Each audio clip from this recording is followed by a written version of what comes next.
Hey guys, welcome back to the Friday Vlog, where we discuss activity that goes on here with the BuzWeaver channel, current events, headlines that are in the news, social media, technology, and just items of interest that come up during the week that I want to kind of mention to you guys that allow us to have a little bit of a discussion. It is a bit of a departure from what is typically covered here on the channel, but we are nearly approaching 1 year of the Friday Vlog, so it is kind of becoming a fixture of the channel. But nonetheless, I appreciate all of the people who participate here, the views, the shares, and likes. It's been an interesting growth in the audience, and groups of audience participants have been a lot different than would be the standard type gaming and other things that I cover here on the channel. But nonetheless, if this is your first time here, welcome, and I would encourage you guys to click on that watermark right down there in the bottom right hand corner to subscribe. This allows you to help support the channel, and as well as click on that notification bell so you guys will know when the next Friday Vlog is available, along with additional content that's covered here on the channel.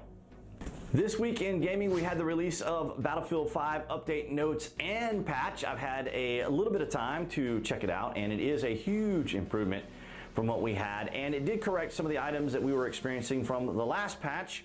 Unfortunately, we did not get the tank that many of us were anticipating, but nonetheless, they did make some amazing changes to the Panzerstorm map. I will leave a link to those patch notes and information down in the post section below. But nonetheless, I am very encouraged by what I see. Of course, there are still areas of improvement for the game, and of course, we are anticipating additional releases of Tides of War and other items for the game, including additional factions like the United States and Japan and so forth. So I'll be anticipating all of that. Also this week, I went ahead and made my purchase of Civilization 6 Gathering Storm, which will be coming out February the 14th on Valentine's Day. So I will be covering that game as well. And additionally, I did do a Just Survive video. You can check that out right up here in the top right-hand corner. We haven't had any news out of NantWorks, considering that they are probably still in negotiation and are still trying to work things out. It is still, you know, the first month of the year, so it may be a little time before we learn anything more about Just Survive. But nonetheless, I encourage you guys to check out the latest videos so you can get information there, and check the links in those videos, guys, because a lot of the things that you asked me about the game and information that have been released will be down in that published section of the videos. This week we learned that BuzzFeed and Huffington Post have laid off a great deal of their journalists. But the interesting part to this that I wanted to mention to you was that back in 2014, BuzzFeed came out with an article, or it was a quiz in an article that talked about learning to code. Now, that's just simply meaning that individuals learning to learn program language, and it was picked up on by Mark Zuckerberg when he was when this was back in 2014, he was discussing how energy uses had changed in the United States, because as you know, during that time, President Obama, climate change was a major part of his platform, and so he was going after the coal industry. But the thing is about the coal industry in the United States is at least we utilize our technology and our capabilities in technology to help reduce those carbon emissions, as opposed to say like countries like China and India, who do not use that same form of technology. But I digress, because that's a whole other topic. But nonetheless, so what happened was in 2014, BuzzFeed came out with this article called Learn to Code. Now, this was picked up by Mark Zuckerberg, as I mentioned, when he was talking about the changes in energy usage here in the United States. And he was saying that, you know, maybe these individuals who are laid off from work could learn to code and become part of, you know, whatever computer industry, Facebook, whatever. He was simply trying to help encourage these individuals to pursue something maybe in social media or whatnot in the IT computer science area. And so Bloomberg kind of picked up on that and then turned learn to code into a pejorative, because what he was saying was kind of like, and I'm kind of paraphrasing, Mark Zuckerberg, what makes you think that these individuals could learn to code? Which I think was very condescending and very insulting to these individuals. These are blue collar workers, many from very poor states, and this was just a very ugly and terrible thing to say. But of course, it is the media, it is people that are in the industry of climate change, so they're allowed to be able to say these things. Of course, now I say that kind of tongue-in-cheek and a bit sarcastically, but nonetheless, so now that the BuzzFeed people have been laid off, individuals out there in the social media sphere, of course, jumped on the opportunity to go after BuzzFeed, and they started using the Learn to Code against BuzzFeed, which irritated them to no end.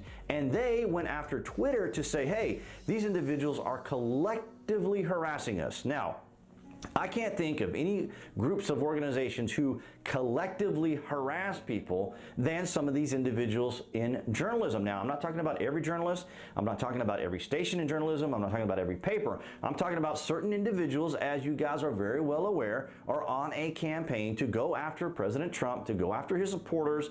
And so all of a sudden, the BuzzFeed people find themselves in a situation where now they are being attacked, mocked, and ridiculed for them being laid off. And here they are trying to petition the social media giants to ban and suspend these individuals from making fun of them. So they can dish it out, but they can't take it. In a rather amusing story and event that happened this week, now this typically would not be amusing in the essence of what actually happened, but nonetheless, Roger Stone was arrested by the FBI, and it just so happened at 6 a.m. in the morning that the FBI was serving this warrant, that CNN just so happened to be in the state of Florida, to be on the particular street where Roger Stone lives, to be able to film what's happening here. Anyone who is familiar with how the FBI and the police operate, they always clear out an area so that there isn't any media, so that anyone can't be put into danger or any other sorts of things that could happen, because, you know, as the FBI are filmed or as they're recorded, just like with an individual who's being arrested, anything can and will be used against you in the courts. So any mistake the FBI could make or any procedure that they may mess up during the execution of this warrant, they usually don't do that. But nonetheless, I just found it amusing that it happened to be, or CNN just happened to be there when all this went down. And here's what's even more amusing, is that Roger Stone seemed to be the least concerned out of all the individuals that are typically arrested by the FBI. You got to remember, Roger Stone is an old school guy. Here's a guy who was an advisor to Richard Nixon, right? Watergate, one of the biggest scandals in history as far as the president is concerned, at least in our time anyway. So Roger Stone is familiar with all these proceedings. He's familiar with how all this works. He is familiar with the deep state. And so he found this opportunity to, I guess, kind of build his brand as Roger Stone. I mean, you got to remember too, not only is he a friend of Donald Trump, he's also a friend of Alex Jones. So you have to remember too that it was Roger Stone who set up that interview with Alex Jones and Donald Trump. So this is just an opportunity for the deep state to go after Roger. But nonetheless, I do want to read from this article from CNN. The indictment's wording does not say who on the campaign knew about Stone's quest, but makes clear it was multiple people. Okay? This is the first time prosecutors have alleged they knew of additional people close to the president who worked with Stone as he sought out WikiLeaks founder Julian Assange. They don't have very much at all. They have a few indictments that maybe he was able or had access to emails, but you don't steal emails when they're made available through WikiLeaks. There isn't anything there. This is pure political theater. These are the death throes. These are the desperate actions of a deep state looking to make the president look as bad as possible. Now, I also want to mention here too that Jerome Corsi is also a friend of Alex Jones, and he has a press credential pass to be able to go to those daily briefings that you see Sarah Huckabee Sanders give each day that have become kind of, you know, its own sense of theater for the media, for them to be able to have an outlet to attack Sarah and the president. So nonetheless, here we have the deep state working in this.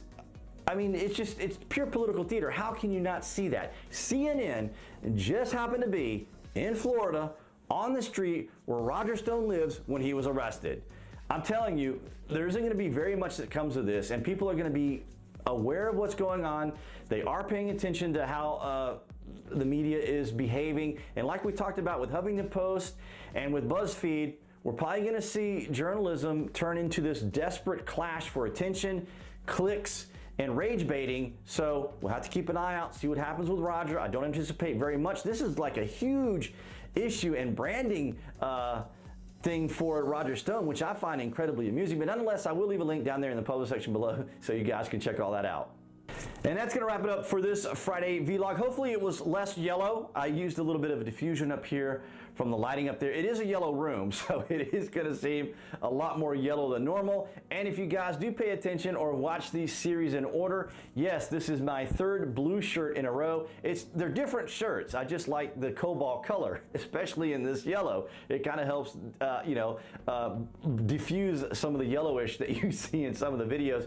And I hope you're liking the new microphone, because I'm certainly enjoying it. I'll leave a link down there in the published section to Amazon to the microphone if you guys want to pick this up. It works great for not only DSLR cameras like this, but also for your phone. If you guys want to do some video logging, blogging, things of that nature, or you're a content creator yourself, these are just great little tools that I like to use that work really great for me, because it's trial and error purchasing and research and things like that to find out some of the best equipment that you can use as a creator.